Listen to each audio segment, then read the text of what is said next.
Friends, कैसे हैं आप लोग। आज के वीडियो में हम क्लास 12 हिंदी का 2026 का पेपर सॉल्व करेंगे। तो आज वीडियो आपके लिए मोस्ट इंपॉर्टेंट है। आज के वीडियो में पूरे पेपर को समझेंगे। ये जो पेपर है हमारा 2026 का वायरल ऑफिशियल पेपर है, तो ये पेपर आपके लिए बहुत ही इंपॉर्टेंट। अगर आप पूरे पेपर को सॉल्व कर लेंगे तो बोर्ड एग्जाम में आपका 100 नंबर कहीं नहीं जाएगा। तो आज की वीडियो के लिए मोस्ट इंपॉर्टेंट है। अगर आप वीडियो पर हैं तो वीडियो को लाइक कर दीजिए, चैनल पर नए सब्सक्राइब कर दीजिए, बेल आइकन को प्रेस कर दीजिए, क्योंकि बोर्ड एग्जाम के हर इंपॉर्टेंट टॉपिक का वीडियो आपको चैनल पर डेली मिलता रहेगा। तो देखिए, समय हमारा होता है 3 घंटे 15 मिनट का और पूर्णांक होता है 100 नंबर का। उसके बाद देखिए, मैं नोट में दिया है, पहला है प्रारंभ के 15 मिनट परीक्षार्थियों को प्रश्न पत्र पढ़ने के लिए निर्धारित है। दूसरा है, इस प्रश्न पत्र में 2 खंड हैं, दोनों खंडों के सभी प्रश्नों के उत्तर देना आवश्यक है। अब हमारा आ गया खंड का।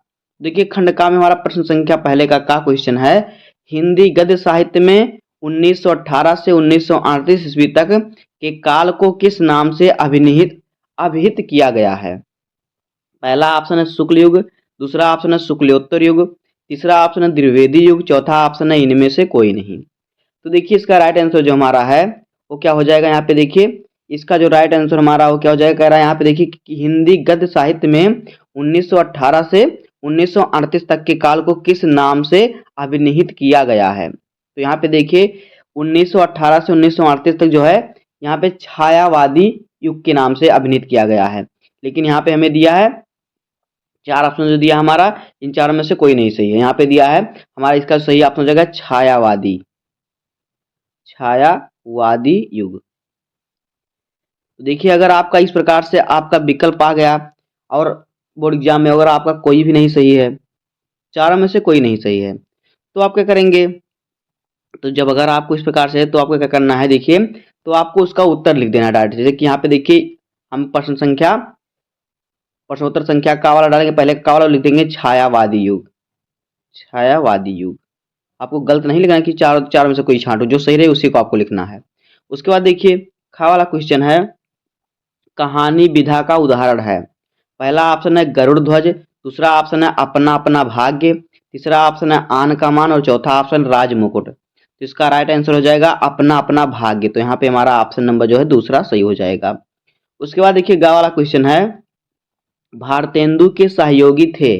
पहला ऑप्शन है हजारी प्रसाद द्विवेदी, दूसरा ऑप्शन है वियोगी हरि, तीसरा ऑप्शन है बालकृष्ण भट्ट और चौथा ऑप्शन है शिवपूजन सहाय। तो इसका राइट आंसर जो हमारा है वो हो जाएगा, देखिए, हो जाएगा कि हमारा बालकृष्ण भट्ट। तो यहाँ पे हमारा ऑप्शन नंबर जो है तीसरा सही हो जाएगा। उसके बाद देखिए, घा वाला क्वेश्चन है, किस रचनाकार के निबंध प्रायः संस्मरणात्मक हैं।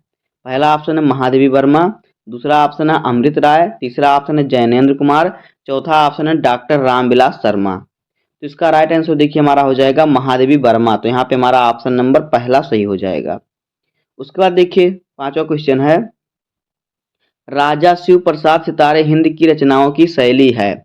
पहला ऑप्शन है उर्दू प्रधान, दूसरा ऑप्शन है ब्रज भाषा का पुट लिए, तीसरा ऑप्शन है अंग्रेजी प्रधान, चौथा ऑप्शन है फारसी प्रधान। इसका राइट आंसर देखिए हमारा क्या हो जाएगा। यहाँ पे देखिए, जो राजा शिव प्रसाद सितारे हिंद की रचना है उसमें देखिए उनकी रचनाओं में जो भाषा शैली है वो उर्दू प्रधान भी है और फारसी प्रधान भी है, दोनों है। तो यहाँ पर आप दोनों में से कोई भी सही लगा देंगे, आपका सही आंसर जाएगा। अब देखिए, हमारा आ गया प्रश्न संख्या 2। तो देखिए, यहाँ से जो 5 क्वेश्चन थे हमारे हिंदी गद्य साहित्य के इतिहास से थे 5 क्वेश्चन। अब हमारा 5 क्वेश्चन रहेगा हिंदी पद साहित्य के इतिहास यानी काव्य से।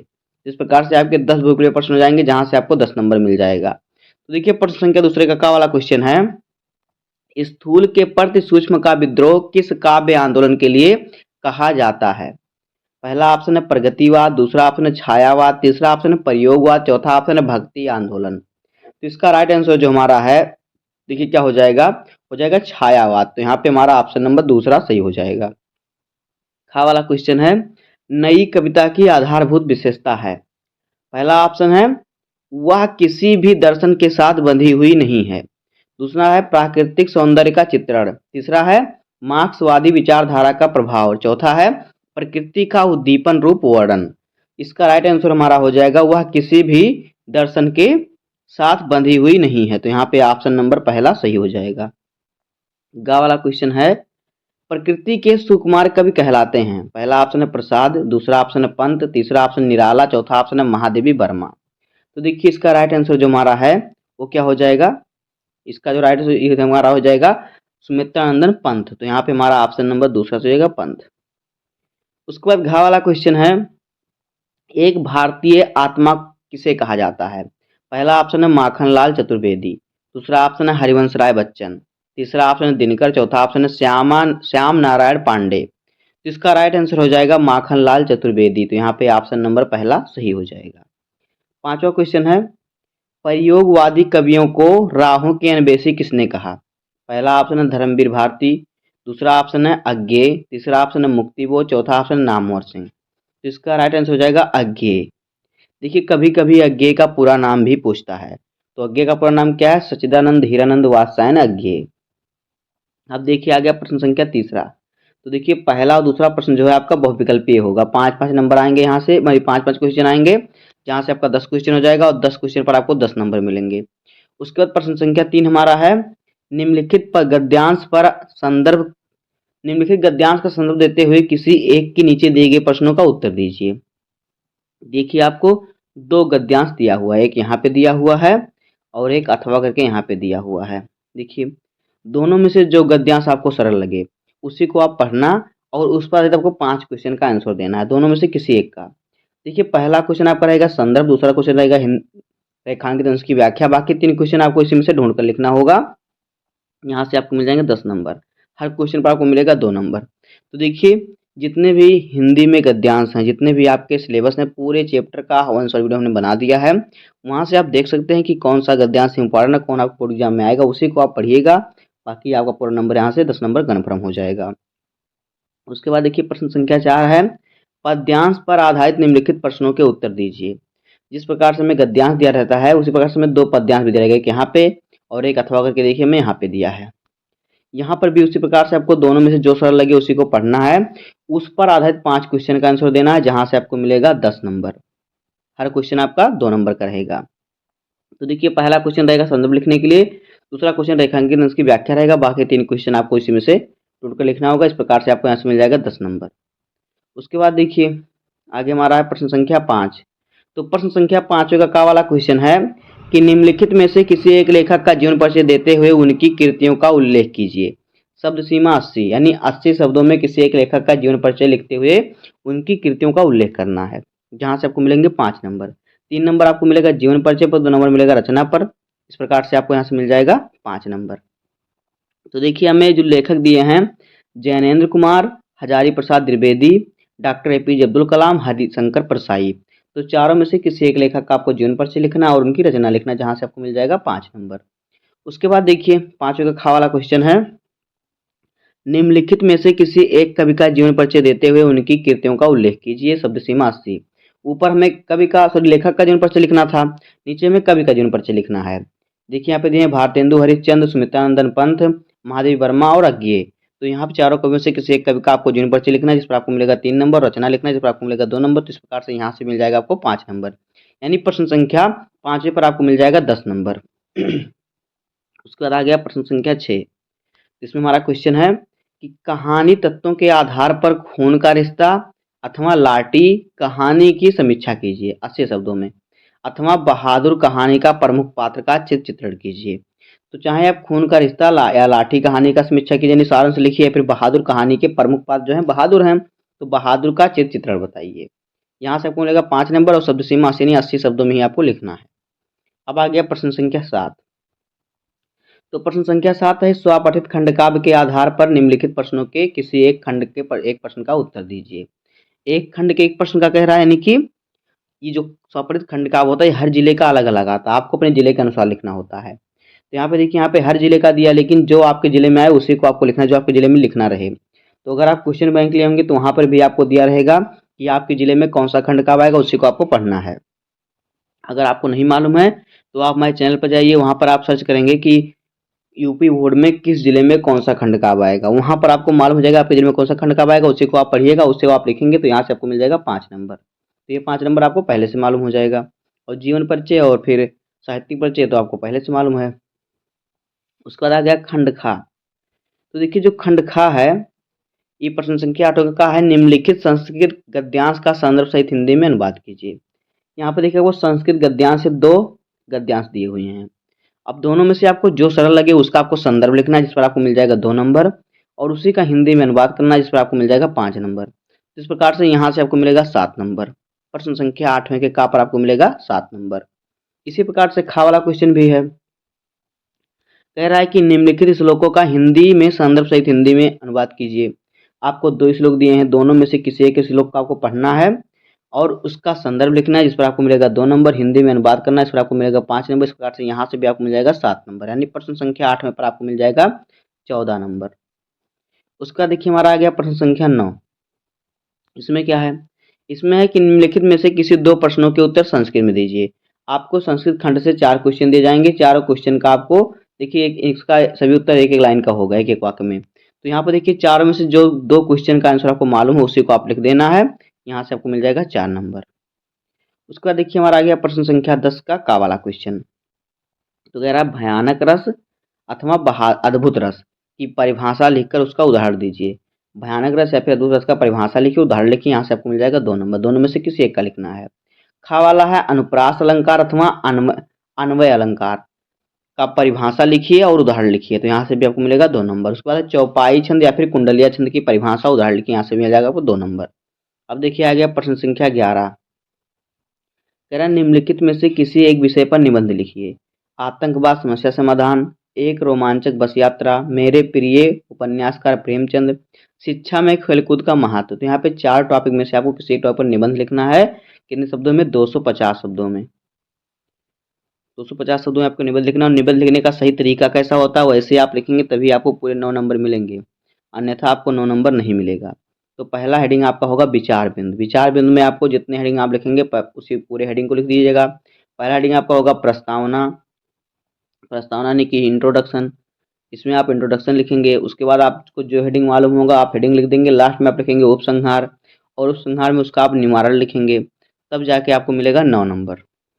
देखिए अगर आपको निबंध लिखना नहीं आता तो आप हमारे चैनल पर जाइए, वहाँ पर आपको प्लेलिस्ट में हिंदी के हर एक टॉपिक पर निबंध मिल जाएगा, जो क्लास 10 से लेकर 12 तक के बच्चों के लिए है। तो वहाँ से आप पढ़ सकते हैं और 9 नंबर आप अपना कन्फर्म कर सकते हैं। अब देखिए हमारा आ गया प्रश्न संख्या 12 का वाला क्वेश्चन। तो पहला क्वेश्चन यहाँ पे है नयनम का संधि विच्छेद होगा। तो देखिए जो नयनम है इसका छंद विच्छेद क्या हो जाएगा? इसका संधि विच्छेद होगा नय। नयनम है नय और प्लस हो जाएगा अनम, तो हो जाएगा नयनम। तो यहाँ पे देखिए इसका ये हो जाएगा इसका संधि विच्छेद, यानी कि यहाँ पे ऑप्शन नंबर हमारा आ वाला सही हो जाएगा पहला। उसके बाद देखिए दूसरा है उल्लेखा का संधि विच्छेद होगा। उल्लेखा, तो देखिए उल्लेख यानी कि यहाँ पे उत का हो रहा है उच्चारण, उत और फिर लेखा, इस प्रकार से जाएगा उत्लेखा, यानी पे हो जाएगा यहाँ पे ऑप्शन नंबर बा सही हो जाएगा। उसके बाद देखिए तीसरा है हरिष्यते। देखिए हरिष्यते में जो हो जाए यहाँ पे कह रहा है हरिष्यते का संधि विच्छेद होगा। हरिष्यते का संधि विच्छेद होगा नहीं कि इसमें कौन सी संधि है, इसके ऐसा है क्वेश्चन होना चाहिए कि हरिष्यते का संधि विच्छेद में कौन सा संधि होगा। तो यहाँ पे देखिए हमें ऑप्शन दिया है व्यंजन संधि, बा है विसर्ग संधि, सा है स्वर संधि और दा है यण संधि। तो देखिए हरिष्यते में जो संधि है वो क्या है? इसमें है विसर्ग संधि। तो यहाँ पे देखिए ऑप्शन नंबर बा सही हो जाएगा। उसके बाद खा वाला क्वेश्चन है निम्नलिखित में से किसी एक का समास विग्रह करके समास का नाम लिखिए। चंद्रशेखर, घनश्यामा, यथाशक्ति, प्रत्यक्षम। तो हमें एक का करना, तो मैं आपको एक का बता दे रहा हूँ चंद्रशेखर का। तो चंद्रशेखरा है यानी संस्कृत में है, तो चंद्रशेखरा का हो जाएगा चंद्रशेखरस्य सा, यानी जिसके शिखर पर चंद्र है, यानी शिव। अगर हिंदी में तो आप लोग जिसके शिखर पर चंद्र है, चंद्रा है यानी कि चंद्रमा है यानी शिव। लेकिन संस्कृत में है तो आपको यहाँ पे लिखना होगा, देखिए चंद्रशेखरे, चंद्रशेखरे यस्य यस्य सॉरी चंद्रशेखरे, यहाँ पे देखिए रहेगा यस, यश शाह, यानी जिसके शिखर पर क्या है? चंद्रमा है। तो यहाँ पे हो जाएगा बहुब्रीहि समास। बहुब्रीहि समास, इस प्रकार से आपको यहाँ से मिल जाएगा 2 नंबर। उसके बाद देखिए 13 नंबर क्वेश्चन है कि आपके विद्यालय के पुस्तकालय में हिंदी की पत्र पत्रिकाओं की पत्र पत्रिकाएं नहीं मंगाई जाती, इसकी शिकायत करते हैं तो प्रधानाचार्य को एक पत्र लिखिए। यहाँ से आपको मिलेगा 8 नंबर। अथवा करके दिया है अपने जन्मदिन पर मित्र द्वारा भेजे गए उपहार के लिए धन्यवाद पत्र लिखिए। देखिए ये पत्र बहुत ही इंपॉर्टेंट है, इस साल ये पत्र लिखने के लिए ज़रूर आएगा, तो आप इसको जरूर तैयार कर लीजिएगा। तो यहाँ से देखिए 2 नंबर से किसी एक पत्र को आप लिखेंगे तो आपको मिलेगा 8 नंबर। उसके बाद देखिए प्रश्न संख्या 14 का पहले का वाला क्वेश्चन है, निम्नलिखित में से किसी एक शब्द का प्रत्यय लिखिए। देखिए यहाँ पे 3 शब्द दिए हैं, गुणवान, प्रभुत्ता और फिर रूपवती। तो इनमें से किसी एक शब्द का आपको प्रत्यय लिखना है। तो देखिए प्रत्यय यानी कि जो बाद में लगता है, तो गुणवान में हो जाएगा वान प्रत्यय, प्रभुत्ता में हो जाएगा ता प्रत्यय, रूपवती में हो जाएगा वती प्रत्यय। इसी प्रकार से आपको एक का लिखना है जहाँ से आपको मिलेगा सिर्फ 1 नंबर। उसके बाद देखिए दूसरा है, निम्नलिखित में से किसी एक शब्द के धातु का प्रत्यय का योग स्पष्ट कीजिए। तो यहाँ पे देखिए धातु प्रत्यय का योग स्पष्ट करना है।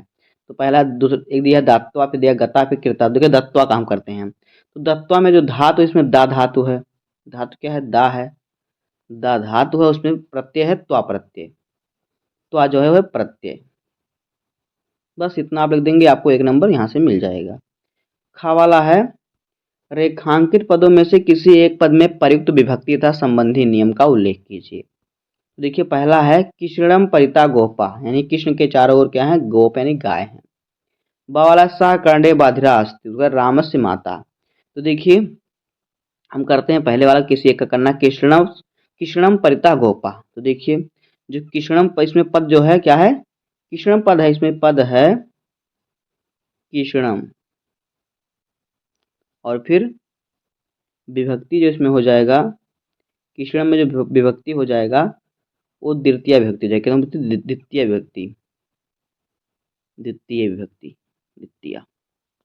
तो दोस्तों इस प्रकार से क्लास 12 हिंदी का पेपर होगा 2026 में, और इसी प्रकार से अगर आप सॉल्व कर देंगे तो आपको पूरे 100 नंबर मिल जाएंगे। कितने नंबर? 100 नंबर आपके कन्फर्म हो जाएंगे। तो इसी प्रकार से आपको सॉल्व करना है। उम्मीद करता हूँ आपको वीडियो पसंद आया होगा। अगर आपको वीडियो पसंद आए तो वीडियो को लाइक कर दीजिए, चैनल पर नए हैं सब्सक्राइब कर दीजिए, बेल आइकन को प्रेस कर दीजिए, और अगर आपको किसी टॉपिक पर दिक्कत है तो कमेंट बताइएगा। मिलते हैं किसी नेक्स्ट वीडियो में, तब तक के लिए धन्यवाद। जय हिंद।